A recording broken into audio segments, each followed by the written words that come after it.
우리가 알고 있는 대로다가 복음의 핵심 가치 또 복음이자 복음의 근원자이신 예수님이 어떤 분이십니까? 우리가 뭐 교리적으로도 알고 있는 것도 알고 있는 거거니와 또 우리가 그분을 기도를 통해서 교제하기도 하고 또 말씀을 통해서 우리가 그분의 인도하심을 받기도 한다는 것인데 우리가 너무나 익히 알고 있는 내용이 성경에 기록되어 있다는 거예요. 그죠? 과연 예수는 누구신가? 라고 했을 때 우리가 5절 중반절쯤 보시게 되면은 뭐라고 나와 있냐면 5절 중반절에 이렇게 나와 있습니다. 우리를 사랑하사 그의 피로 우리 죄에서 우리를 해방하시고 6절부터 보시면 그의 아버지 하나님을 위하여 우리를 나라와 제사장으로 삼으셨다라고 나와 있어요. 그러니까 복음의 핵심 가치인 예수 그리스도를 통해서 또 예수 그리스도의 십자가를 통해서 우리가 죄라고 하는 거대한 이 족쇄에 묶여 있잖아요, 그죠? 족쇄에 묶여 있다라고 하는 것, 죄의 지배를 다스림을 당하고 있다라고 하는 것은 곧 죽음을 얘기하는 거거든요. 죄의 삭슨, 사망이라고 얘기하잖아요, 그죠? 근데 이 죄라고 하는 부분들이 이제 예수 그리스도의 십자가를 통해서 해결이 됐잖아요, 그죠? 그러니까 죽음이 아니라 죽음을 극복한 영원한 생명이 우리에게 주어지는 거죠. 그게 죄로부터의 해방이고 죽음으로부터의 해방이라는 겁니다. 근데 거기서 끝나지 않고 뭐라고 얘기하시느냐면 6절 다시 보시면 우리를 나라와 제사장으로 삼으셨다. 무슨 얘기냐면 하나님의 영원한 백성으로. 또 제사장이라고 하는 존재는 또 제사를 통해서 하나님하고 교제를 하잖아요. 그죠? 그런데 우리가 예배라고 하는 것을 통해서 이제 하나님께 나아가는 거였다면은 꼭 예배라고 하는 어떤 형식을 취하지 않더라도 또 내용을 취하지 않더라도 이제 다이렉트로 하나님하고 교제할 수 있게끔 예수님께서 모든 상황들을 다 마련해 놓으셨다는 거예요. 그러니까 이 엄청난 축복과 엄청난 은혜를 받은 거예요. 그러니까 우리가 그분을 찬미하지 않을 수가 없는 거죠. 그분을 찬양하지 않을 수가 없는 거예요. 근데 분명한 건 뭐냐면 지금 이 예수 그리스도를 우리가 기다리고 있는데 과연 1세기 그리스도인들은 어떤 모습으로 예수님을 기다렸을까를 우리가 헤아려 볼 수가 있어야 되잖아요. 그죠? 1세기 그리스도인들이 살아갔던 삶의 모습과 현재 우리가 살아가는 삶의 모습을 이렇게 견주어 보는 거예요. 물론 그 안에 시간적인 그런 엄청난 그런 공백이 있겠지만 그 공백을 우리가 뭘로 메꿔갈 수가 있겠습니까? 신앙 생활을 통해서 메꿔갈 수가 있는 거거든요. 초대교회 교인들에게 이 사도 요한이라고 하는 사람은 이 계시록을 통해서 이 소아시아에 있는 사람들, 그 교회 공동체를 향해서 우리 주님의 메시지를 전하는데 이렇게 얘기 나와 있다는 거죠. 4절 보시면 요한은 아시아에 있는 7교회에 편지하노니 아시아에는 7교회만 있는 게 아니죠, 그죠? 많은 교회들이 있었을 겁니다. 대표적인 교회 7교회를 얘기하는 건데 이 7교회라고 하는 것은 꼭 어떤 지역적으로 1세기 그 아시아에 있는 7교회를 일컬는 것일 수 있겠지만 조금 더 폭을 넓히게 되면은 이 계시록을 읽는 수많은 현대 교회도 포함된다는 거예요. 계시록이라고 하는 것은 열려 있어요. 왜 열려 있느냐면 과거와 현재와 미래가 서로 연결되어 있습니다. 그래서 예수 그리스도를 어떻게 표현하고 있느냐면 4절 보시면 이렇게 표현하고 있어요. 8절도 같은 맥락인데 4절 보시면 이제도 계시고 전에도 계셨고 장차 오실 이. 그러니까 과거에도 계셨고 현재에도 계시고 앞으로도 계실 분이라고 표현하고 있다는 거예요. 그러니까 7교회라고 하는 건 과거에 있는 교회만을 얘기하는 게 아니죠. 그죠? 현재 우리가 그리스도의 복음을 붙들고 예배드리고 찬양하고 또 그렇게 치열하게 영적 전투의 삶의 현장에서 살아가고 있는 모든 현대교회를 얘기할 뿐더러 또 앞으로 계속해서 세워지는 교회 공동체를 얘기하는 거예요. 근데 이 교회들을 향해서 지금 요한은 어떤 메시지를 주고 있느냐면 이렇게 얘기를 하고 있습니다. 오늘 말씀 가운데도 등장하는데 5절 말씀 보시면 이렇게 얘기가 나와 있어요. 그 중간쯤 보시게 되면 은혜와 평강이 너희에게 있기를 원하노라. 은혜와 평강이 너희에게 있기를 원하노라. 근데 이 은혜라고 하는 것은 아까 말씀드린 대로도 어떤 은혜입니까? 예수 그리스도의 십자가 죽음을 통한 은혜예요. 예수님의 십자가 보혈로 주어지는 은혜예요. 우리가 흔히 생각하고 있는 값싼 은혜가 아니라는 겁니다. 예수 그리스도 성자 하나님이 죽으셔서 흘리신 보혈의 피가 담겨있는 은혜인 거예요.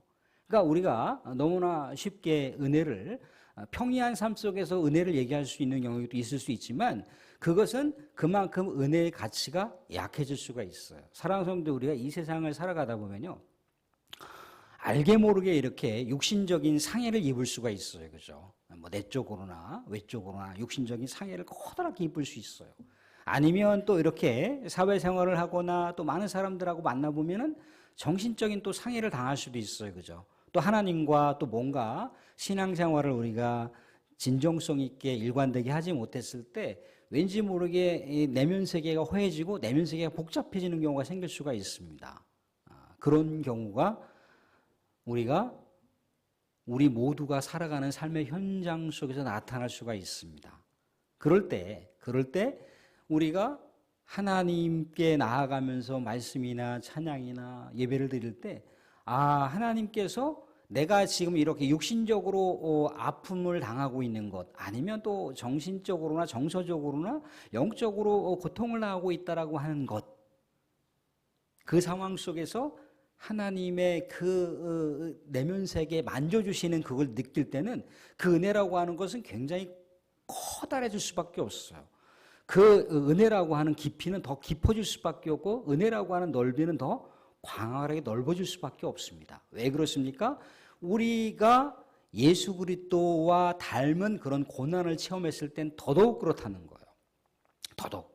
내가 예수 그리스도의 성도로서 예수 그리스도를 믿는 아들, 딸로서 살아가려고 하는데 이렇게 저렇게 스트레스 받는 게 이만저만이 아니라는 겁니다. 또 예수 그리스도의 믿음을 지키려다 보니까 손해보는 것도 적지 않게 있는 거예요.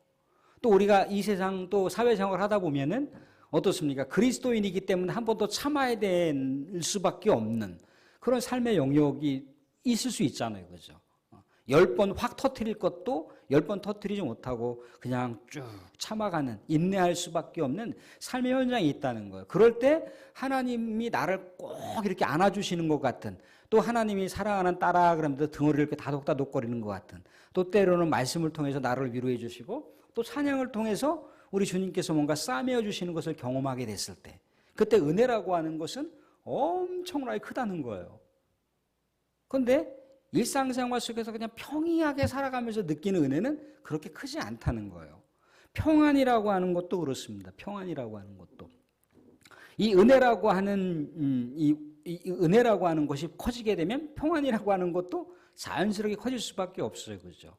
세상 속에 뭐 요즘에 우리 교우들 큰 피해가 없으시나 뭐 있으면 어떡하나 또 그런 마음도 들면서 기도하는 마음이 생기는데, 비가 갑자기 막 내리꽂기 시작했잖아요. 그죠?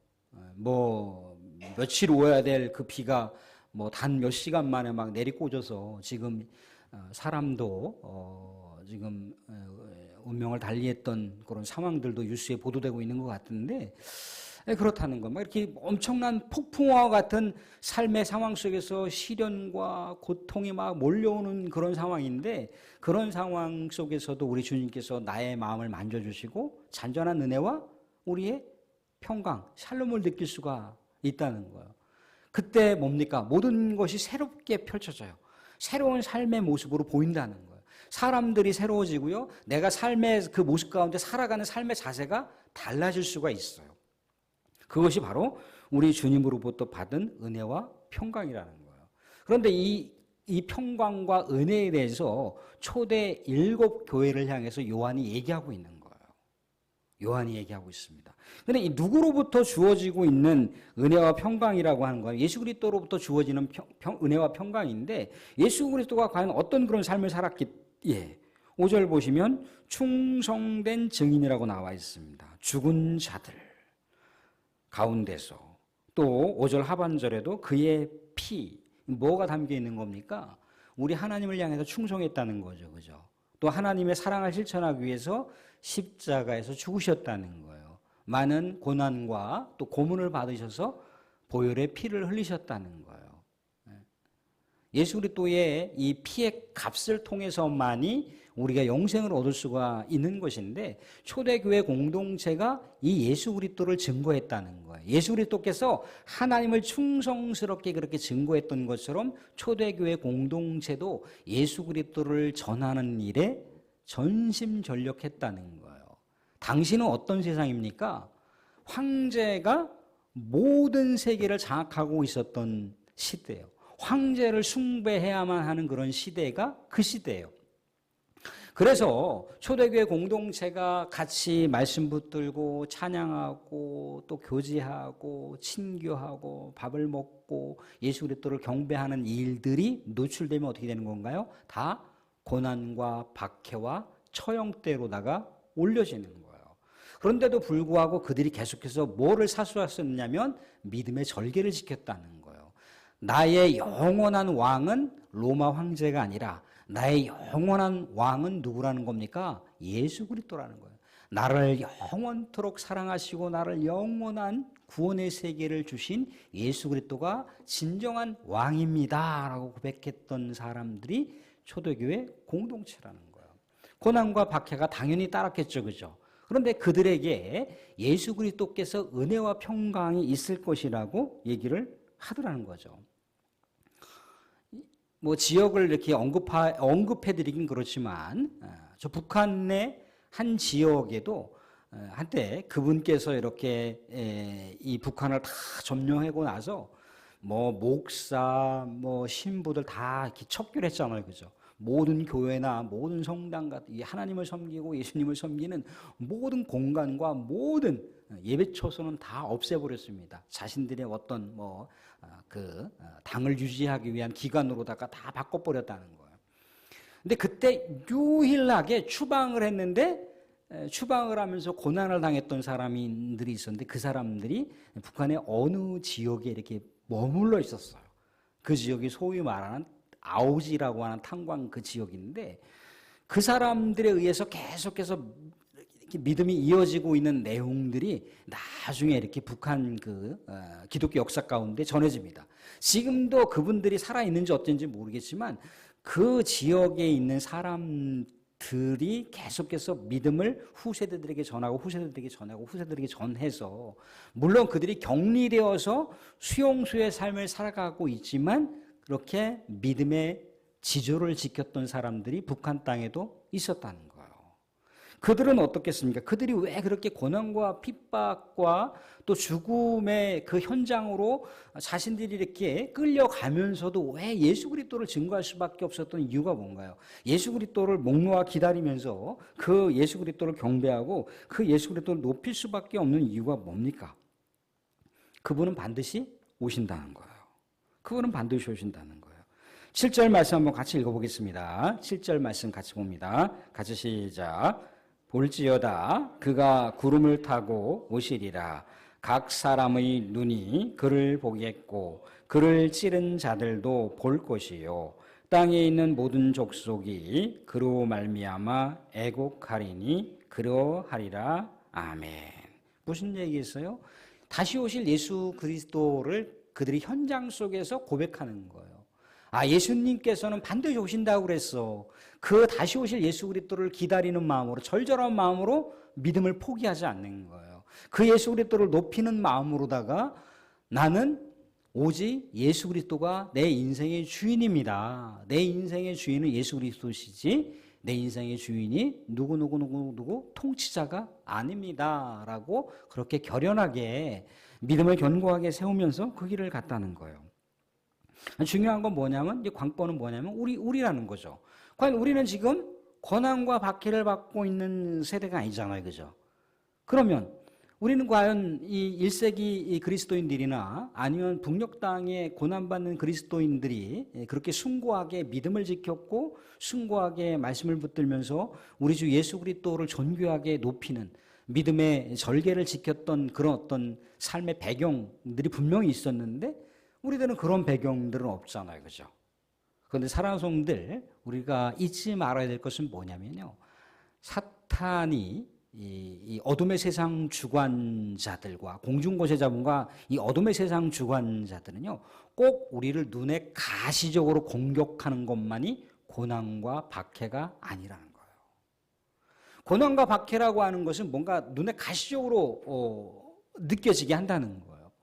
얼마나 많은 고문과 박해와 죽음의 형장으로 그들이 사라졌잖아요, 그죠? 근데 눈에 그것은 뚜렷하게 보이는 공포감이잖아요, 그죠? 뚜렷하게 보이는 공포감. 그런데도 불구하고 예수 그리스도 다시 오실 그분을 바라보면서 그들이 믿음을 지켰다는 거예요. 그런데 과연 우리는 어떻습니까? 우리는 공중권세 잡은 자와 세상의 어둠의 주관자들은요, 꼭 뭔가 눈에 가시적으로 보이는 것만으로 믿음의 사람들을 공격하는 건 아니라는 거예요. 어떻습니까? 우리들의 정신세계를 지배할 수 있는, 정신세계를 유혹할 수 있는 것들이 얼마나 많은지 몰라요. 우리의 마음을 빼앗길 수 있는 게 얼마나 많이 있습니까? 그죠? 최근 들어서 참 가슴 아픈 사연들은 뭡니까? 우리가 소위 말하는 초대형 교회, 메가처치라고 하는, 슈퍼 메가처치라고 하는 그 초대형 교회 지도자들이 음란의 세계에 빠져들어갔어요. 초대교회의 그 열성적인 그리스도인들을 생각해 보세요. 근데 현재 교계 지도자들 중에 어떻게 보면은 모든 교회를 대표할 만한 모든 리더들을 인도해 가야 할 그 사람들이 하나둘씩 무너지는 거예요. 음란의 세계로 무너지는 거예요. 사람들 사상과 이데올로기도 무너집니다. 사상과 이데올로기. 얼마나 많은 그리스도인들이 뭐 치열하게 이렇게 어떻게 보면 정치적인 어떤 그 전선을 이루기 위해서 이렇게 좌우로 나뉘어지거나 이념으로 격돌하고 있는데, 우리 믿음의 사람들은 잘 분별하셔야 됩니다. 잘 분별하셔야 됩니다. 정치적인 어떤 것에 우리가 이렇게 쉽사리, 물론 그 사람을 놓고 우리가 기도를 할 수가 있고, 또 그 내가 아끼고 내가 사랑하는 그 후보자들을 위해서 내가 뭐 격려할 수 있고 지지를 할 수는 있을지는 몰라요. 그런데 그 이데올로기 세계, 사상 세계에 빠지면 안 됩니다. 그런데 수많은 기독교인들이 이단과 사상에 사로잡혔어요. 우리 기독교 정치인들 중에도 얼마나 많은 그리스도인들이 있습니까? 장로님, 안수집사님, 권사님들 얼마나 많이 있어요, 그죠? 그분들이 다 이데올로기라고 하는 거에 갇혀버리니까 예수님이 안 보이는 거예요. 예수님이. 그들이 그냥 그 전쟁터에 그냥 파묻혀 살아가니까 안 보이는 거예요. 사상과 이데올로기가 그럴 수가 있다는 거예요. 또 이단 사상이 그럴 수가 있다는 것이고요. 또 성경 말씀을 그럴듯하게 이렇게 왜곡해서 마치 세계의 어떤 시류가 동성애를 찬송하는 분위기잖아요, 그죠? 미국에는 이미 법적으로 합법화 시켰잖아요, 그죠? 뻐락이라고 하는 분이 오케이 했단 말이죠, 그죠? 그래서 미국도 지금 동성애 문제로 두 갈래로 딱 갈라져 버렸어요. 근데 우리도 알다시피 뭔가 이 사회적인 분위기, 또 세계적인 분위기가 이 한국 사회에 자연스럽게 이렇게 압박이 들어오게 되면은 한국 사회도 당연히 그들을 인권적으로 보호해야 한다라고 하는 차원으로다가 그것을 보이지 않게 허용할 수 있으리라는 거예요. 근데 우리가 사랑하는 성도 알다시피 그 포괄이라고 하는 단어가 사실 지금 이게 애매모호해요. 사실 뭐 노약자들을 보호하고 또 우리 장애인들을 보호하고 또 이 세상 가운데 살아가는 또 뭡니까? 뭐 이렇게 그 20대 전에 이렇게 아이를 낳는 뭐 미혼모 뭐 그런 사람들을 보호하고 그런 정책들은 굉장히 중요할 수 있어요. 소중할 수가 있습니다. 그런데 이 포괄이라고 하는 단어를 묶어버려 갖고 동성애자들도 소수 인권자로서 보호를 해야 된다는 거예요. 이런 문제들이 자연스럽게 지금 우리 교계의 문턱까지 들어왔다는 거예요. 음란한 영이 들어오죠. 사상과 이데올로기가 들어와 있죠. 또 갖은 또 이단과 또 하나님의 말씀 왜곡하는 내용들이 들어와 있죠. 또 여러 가지 사회적인 시류가 이 믿음의 영역들을 막 침범하는 그런 상황 가운데 들어와 있죠. 또 우리가 알다시피 다음 세대들, 우리 사랑하는 자라나는 차세대들이 믿음을 갖는다, 믿음을 계속해서 일관되게 유지한다는 게 얼마나 혼란스럽고 어려운 시대를 살아갑니까? 그죠? 생각을 할 수 없게끔 만들어버려요. 지금은요, 예전에는 뭡니까? 뭐 조사할 때, 뭐 기독교, 뭐 종교란 그러면 기독교 이렇게 동그라미 치고 그랬는데 요즘에는 직장에서 기독교란이라고 하는 걸 치게 되면 괜히 소외당할까봐 기독교란이라고 하는 거기다가 동그라미를 못 쳐요. 그런 시대를 우리가 살아가고 있는 겁니다. 엄청난 어려운 시대를 살아가고 있어요. 근데 분명하게 인식할 건 뭐냐면 예수님께서는 반드시 오신다는 거예요. 반드시 오신다는 것. 그래서 우리가 믿음을 지켜나가야 되는 거예요. 근데 믿음을 지켜나가는데 어떻게 지켜나갈 수가 있느냐? 우리가 평상시 하는 대로 다 지켜가는 거예요. 지금은 우리 하나님의 말씀을 우리가 잃어버리면 안 됩니다. 사랑하는 우리가 기도를 잃어버리면 안 돼요.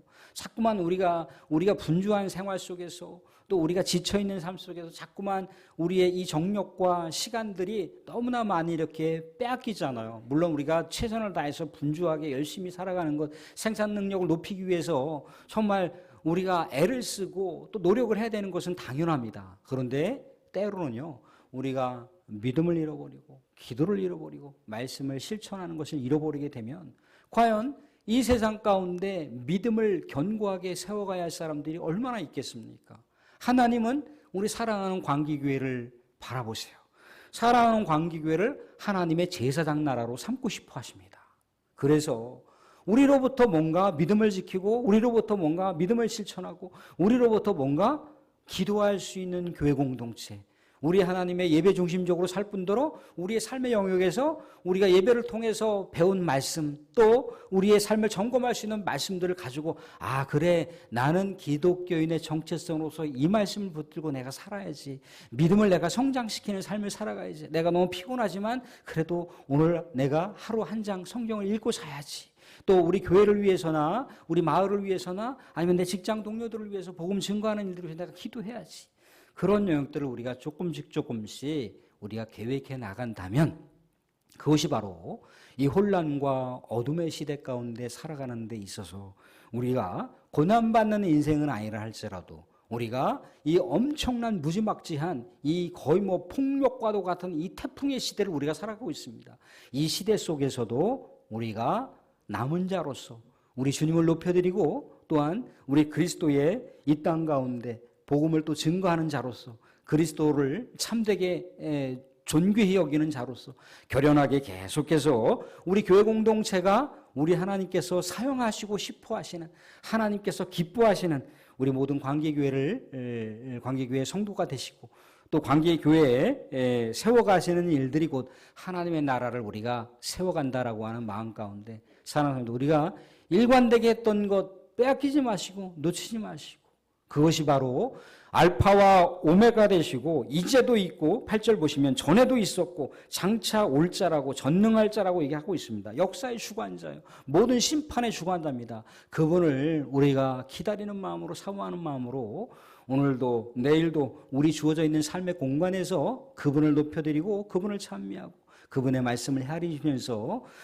신실하게 믿음의 절기를 지켜나가고 믿음을 성장시켜 나갈 수 있는 저와 우리 성도님들 될 수 있기를 주님의 이름으로 축원드립니다.